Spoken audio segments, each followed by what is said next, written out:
వెంకటరెడ్డి గారు ఏమిటి మీరు రోజు మీ సొంత విశ్లేషణ కూడా చేస్తుంటారు కదా, వీడియోలు చేస్తుంటారు, మీకు మంచి మెటీరియల్ లాగా ఉన్నట్లుంది ఇది.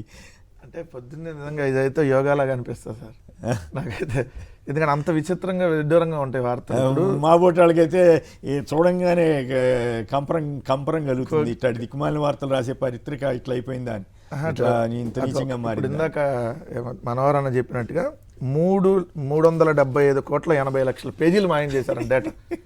375 కోట్ల 80 లక్షల పత్రాలు అంటే అంత జీబీని మాయం చేశారు. అసలు విదేశాలకు సంబంధించినటువంటి ఒక సాఫ్ట్వేర్ని తీసుకొని వచ్చి దీన్ని మాయం చేశారని చెప్పి ఒకరోజు రాశారు సార్.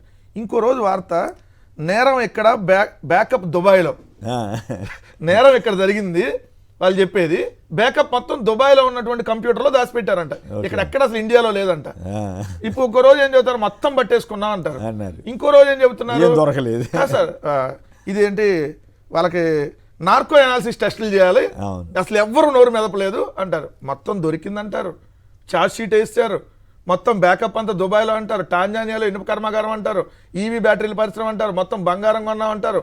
నోటికి ఏదొస్తే వస్తారు, రోజుకు ఒక కథ రాస్తారు. ఆ కథలకు లింక్ చేయడానికి రాజు కేసిరెడ్డి పేరు రాజు కసిరెడ్డి చేశారు, కేసిరెడ్డి అల్లా. ఆ కసితో ఏం చేశారంటే మొన్న ఆంధ్రజ్యోతిలో ఫస్ట్ ఆయన గోవా నుంచి వస్తా హైదరాబాద్ ఎయిర్పోర్ట్లో ఏదో ఆయన బయటకు వచ్చేటప్పుడు పట్టుకున్నామని రాశారు. దుబాయ్కి లింక్ కలపాలి కాబట్టి దుబాయ్ నుంచి వస్తుంటే పట్టుకున్నామని రాశారు. ఇంకో రోజు ఆయన దొరికినప్పుడు మీరేం ఊరుకోరు కదా, మీరు అప్పుడు ఇప్పుడు తీసి చూపించారు. అంటే ఎట్లా ఉంటుంది ఇల్లంటే ప్రతిరోజు మురికి మీడియా అంటంలో తప్పేమన్నా, ఎందుకంటే ఇంకా పెద్ద పదం ఉంటే వాడాలి సార్. ఎందుకంటే కానీ ఈ రోజు రాష్ట్రాన్ని నడుపుతుంది అయితే ఆ మీడియానే. చంద్రబాబు నాయుడు గారు పేరుకు ముఖ్యమంత్రిగా ఉన్నారు, తెరవెనక మొత్తం లోకేష్ గారు నడుపుతున్న, అంతకు తెరవెనకాల నడుపుతుంది అదే 2 దినపత్రికలు. వాళ్ళు ఏం చెప్తే అది వార్త. ఈ రోజు కొమ్మినేని గారిని అరెస్ట్ చేయాలని వాళ్ళు రాస్తే మిమ్మల్ని వాళ్ళు అరెస్ట్ చేశారు. సో ఈ రోజు కాకాని గారిని అరెస్ట్ చేయాలని రాస్తే కాకాని గారిని అరెస్ట్ చేసేస్తారు. రేపొద్దున అనిల్ కుమార్ యాదవ్ గారిని అరెస్ట్ చేయాలని ఇప్పుడు రాస్తున్నారు, రేపొద్దున రాస్తారు.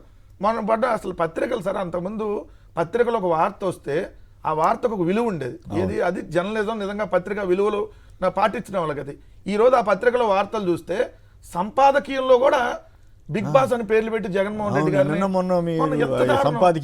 ఎంత దారుణం సార్. వాళ్ళు అసలు విత్ ఎవిడెన్స్ తో రాయాలి, ఎవరి మీద ఒక ఆరోపణలతో ఎక్కడ రాయకూడదు. అలాంటిది పత్రికలు పోనీ ఆ ఛార్జ్ షీట్లు ప్రామాణికంగా తీసుకుంటే చంద్రబాబు గారి మీద వేసిన ఎఫ్ఐఆర్ ఛార్జ్ షీట్లు కూడా ప్రామాణికంగా తీసుకుని అక్రమాలు జరిగాయని ఆ రోజు రాయాలి కదా. అప్పుడే అంత అక్రమ కేసు అనే అప్పుడు ప్రచారం చేసేది. మీరు చెప్పినట్టు స్కిల్ స్కామ్ కేసులో ఆధార సహితంగా పలానా అకౌంట్లో డబ్బు వెళ్ళిందని ఆధార సహితంగా చూపించినా తప్పు అన్నారు.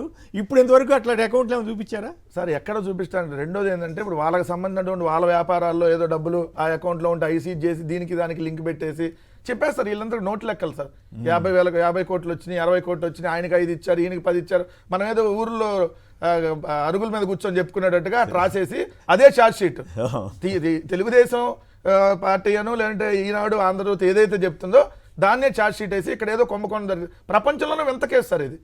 ఎందుకంటే ప్రపంచంలో వింత కేసు ఎందుకు అంటున్నామంటే చంద్రబాబు నాయుడు గారి ప్రభుత్వం ఈ పెట్టినటువంటి కేసు ఏంటి, ప్రభుత్వం మద్యం దుకాణాలను జగన్మోహన్ రెడ్డి గారి హయాంలో నిర్వహించడం వల్ల స్కామ్ జరిగింది అంటారు. ప్రభుత్వం నిర్వహిస్తే స్కామ్ ఏడ జరిగింది? ప్రభుత్వం 36 కోట్ల ఆదాయం పెంచింది. కంపెనీలు ముడుపులు ఇచ్చి ఉంటే వాళ్ళు కదా కంప్లైంట్ చేయాల్సింది. ఇప్పుడు అదే కంపెనీలుగా డిస్టిలరీలు కదా ఇప్పుడు కూడా సప్లై చేస్తుంది. ఇప్పుడు సప్లై చేస్తుంది అదే డిస్టిలరీలు, కొత్త డిస్టిలరీలు ఏం రాలేదు. చంద్రబాబు నాయుడు గారి హయాంలో 5 సంవత్సరాలు 6 కొత్త డిస్టిలరీకి ఆయన పర్మిషన్ ఇచ్చాడు.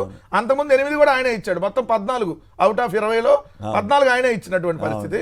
కానీ దాన్ని వాళ్ళు చూపించేది ఏంటి, ఆ డిస్టిలరీలు నుంచి ఇక్కడికి వచ్చింది.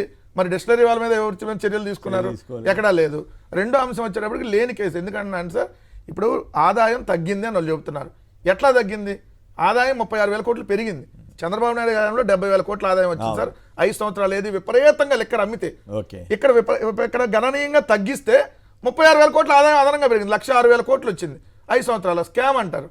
సో ఇక్కడే వాళ్ళు డొల్లతనం అనేది బయటపడింది. ఇంకోటి జడా శ్రావణ్ గారు ఆయన మాట్లాడి ఆయన చెప్తున్నాడు ఖచ్చితంగా డబ్బంతా ఓటర్లకు పంచారు అంటున్నారు. మరి ఓటర్లకు పంచే అంతా బ్రహ్మాండంగా జరిగిందని కలెక్టర్లు రిపోర్ట్లు పంపించారు ఎలక్షన్ కమిషన్ కి. Simple sir. ఓ రోజు బంగారం, ఓ రోజు బెంగళూరులో రియల్ ఎస్టేట్, ఓ రోజు హైదరాబాద్ లో 90 ఎకరాలు కొన్నారు, ఓ రోజు ఏమో షెల్ కంపెనీలు. ఇప్పుడు 9 మంది విదేశాల్లో ఉన్నారు, వాళ్ళ దగ్గర ఉన్నాయి డబ్బులు. ఇంకో రోజు ఏమో 3 జిల్లాల్లో పంచారు, ఇంకో రోజు 175. ఇప్పుడు వాళ్ళందరి మీద కేసు. ఇప్పుడు కలెక్టర్లు ఫెయిర్ అండ్ బాగా నీట్ గా జరిగిందని రాసిన కలెక్టర్ల మీద చర్య తీసుకోవాలి కదా.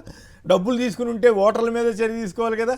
అసలు ఎలక్షన్ ఖరీదుగా చేసిందే చంద్రబాబు గారు. ఏం లేదు సార్, ఇవన్నీ టాపిక్ డైవర్షన్. ఈ రాష్ట్రంలో జరుగుతున్నటువంటి అత్యాచారాలు కానీ హత్యలు వీటన్నిటి మీద ఎక్కడ డిస్కషన్ ఉండకూడదు. అంటే ఏం చేయాలి, రోజుకు ఒక కట్టు కదిలితే దాని చుట్టూతా డిస్కషన్ నడవాలి. అట్లానే ఈ రోజు చూస్తే మిథున్ రెడ్డి గారి మీద కూడా మాట్లాడుతున్నారు. ఏమైనా మిథున్ రెడ్డి గారికి ఫెసిలిటీస్ ఇస్తున్నారు, ఎలా ఇస్తారు, ఫెసిలిటీస్ అలా ఇవ్వకూడదు.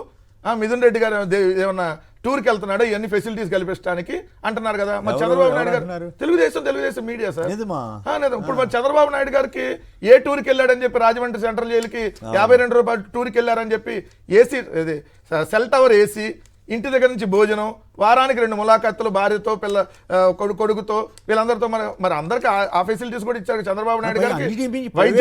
అన్నిటి మించి ప్రైవేట్ ఆసుపత్రి వారు ఇచ్చిన సర్టిఫికేట్ ఆధారంగా ఇప్పుడు చంద్రబాబు నాయుడు గారు పొందడానికి మనం ఆక్షేపించక్కర్లే. కానీ ప్రైవేట్ ఆసుపత్రి ఇస్తే అదే మిథున్ రెడ్డి గారికి ఇంకోళ్ళకో చెప్తే వీళ్ళు ఎంత ప్రచారం. వీళ్ళు న్యాయస్థానం ఇచ్చినటువంటి ప్రివిలేజ్, అది సహజంగా వచ్చేటటువంటి ప్రివిలేజ్. సో ఆయనకి ఆ ప్రివిలేజ్ ఇస్తే కూడా దాన్ని ఓర్చుకోలేక ఆయన మీద తప్పుడు ఆరోపణలు చేస్తా ఉన్నారంటే ఇంతకంటే నీచమైనటువంటి పత్రికలు, నీచమైనటువంటి పార్టీలు బాధపడటం తప్ప ఏం చేసేది. ఒకప్పుడు మేము కూడా పనిచేసాం, అప్పుడు ఇంత దారుణంగా ఎప్పుడు అనిపించలేదు.